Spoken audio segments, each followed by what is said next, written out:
по-добре като десен такъв, отколкото Александър Манолов. Центриране. Това е гол за Левски. Стефан Велев прави резултата 3-1. Дублираха тази зона футболисти на Левски. Останаха 2 на 1 защитник. Митрев остана също под рамката, не излезе за да пресича подаването.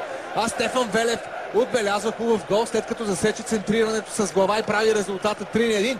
Страхотен стана матча през второто полувреме. Имахме много претенции за неговото качество през първата част, но след почивката двата отбора ни показват най-красивото от футболната игра.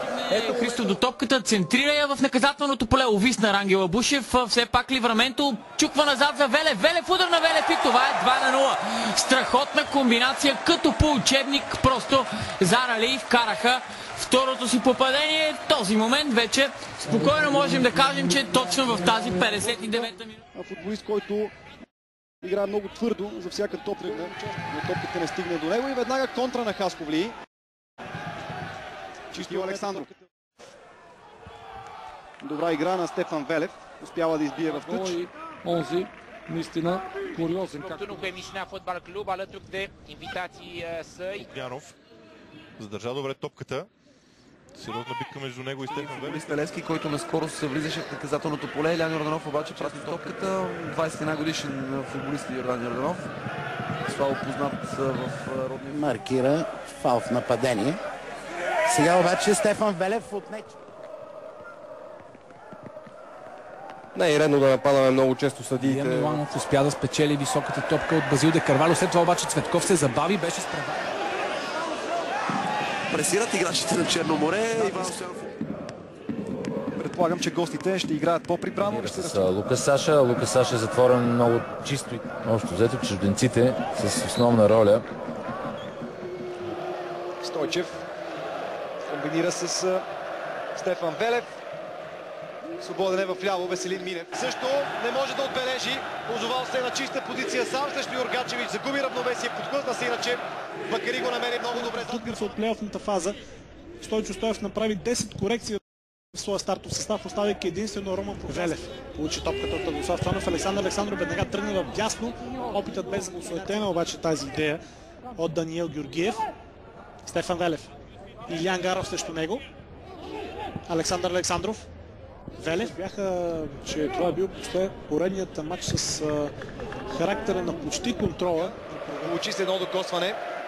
Много мъдро към Стефан Велев, който сам се затвори край страничната линия, но много грубо нарушение срещу него. Вече ще му гарантират първа позиция в това подреждане. Той ще успее да изпревари Мартин Камбуров. Стефан Велев тук не успя да задържи. Боимир Гаджев изобщо е извън групата за тима, той получава тотална между тези отбори. Левски ще запише 42-а победа, а премина и границата от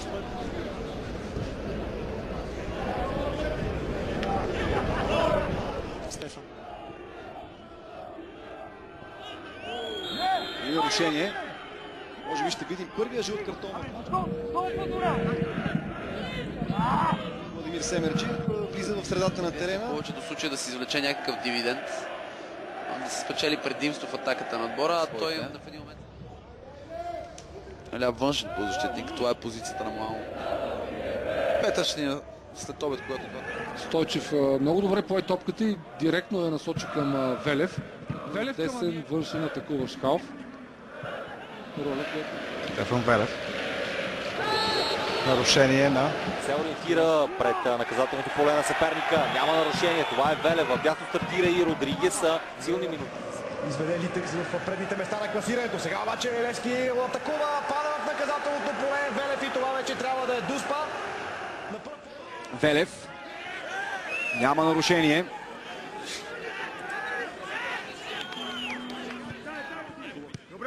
Велев. Краев. Стефан Велев центрира. В друга. Преди това да трябва да се случи. Той се остава в положение на засада. Ниета продължава да лежи на терена. Левски атакува чрез Стефан Велев. Черно море. Сега обаче опасна атака. Възможност за сините удари. Топката среща градата, след като Стефан Велев... Някъде около наказателното поле на Пирин. Подаване зад гърба на защитата на Велев. Няма вдигнат. Да превъзмогне числения си пасив и да се пребори с головия си пасив. Велевски се пак достига до него. Великолепно подаване за Стефан Велев, страхотен изстрел.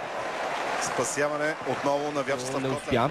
Велев има възможност да стреля Стефан Велев и притежава.